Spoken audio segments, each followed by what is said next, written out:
इस वीडियो के अंदर हम सीखेंगे कि अमेज़न पे काम करने के लिए, अमेज़न होलसेल पे काम करने के लिए आपको क्या-क्या रिक्वायर है अमेज़न के बिज़नेस को स्टार्ट करने से पहले। सबसे पहले आपको अमेज़न पे काम करने के लिए सेलर अकाउंट चाहिए। सेलर अकाउंट 2 तरह का होता है, या तो वो इंडिविजुअल होता है या वो प्रोफेशनल होता है। इंडिविजुअल अकाउंट होता है जिसमें हम जो भी प्रोडक्ट सेल करते हैं, हर ऑर्डर पे अमेज़न $1 चार्ज करता है हमसे। और जो प्रोफेशनल अकाउंट होता है उसमें अमेज़न फिक्स $40 चार्ज करता है। भला एक मंथ के अंदर हमारे 100 ऑर्डर आ जाएँ, 200 ऑर्डर आ जाएँ, लेकिन अमेज़न हमसे सिर्फ $40 ही चार्ज करेगा। तो ये एक डिफरेंस रहता है अमेज़न के सेलर अकाउंट के अंदर, या प्रोफेशनल हो या इंडिविजुअल हो। तो हम होलसेल के केस में प्रोफेशनल अकाउंट यूज करते हैं। रजिस्ट्रेशन, हमें इसके लिए कंपनी की रजिस्ट्रेशन करवाना पड़ती है। कंपनी की रजिस्ट्रेशन आपने उस रीजन के अंदर करवानी है जिस रीजन के अंदर आपने अकाउंट अपना बिजनेस करना है होलसेल का। अगर आप यूएस के अंदर काम करें तो यूएस के अंदर आपको ओपन कराना है। अगर आप यूके के अंदर काम करें तो यूके के अंदर आपको कंपनी फॉर्मेशन करवानी है।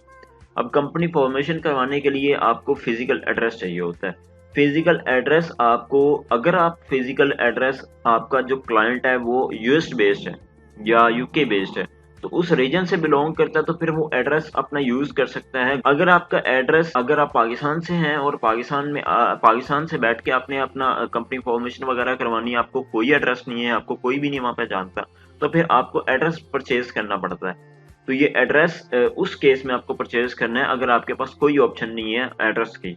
अगर आपका क्लाइंट या आप वहीं से बिलोंग करते हैं यूएस से ही, तो फिर आपके लिए ये परचेज करने की जरूरत नहीं है। इसके अलावा हमें रीसेल सर्टिफिकेट चाहिए होता है होलसेल के बिजनेस को प्रोसेस करने के लिए। रीसेल सर्टिफिकेट एक्चुअली होता क्या है? रीसेल सर्टिफिकेट एक ऐसा डॉक्यूमेंट होता है जिस भी स्टेट के अंदर आप अपनी कंपनी फॉर्मेशन करवाएंगे, तो वो स्टेट का डॉक्यूमेंट आपको, जब आप किसी भी सप्लायर से प्रोडक्ट खरीदेंगे, तो उस पे जो टैक्स बनता होगा, आप ये रीसेल सर्टिफिकेट जब उन्हें शेयर करेंगे, तो आपको वो टैक्स माफ हो जाएगा, आपको वो टैक्स नहीं देना पड़ेगा।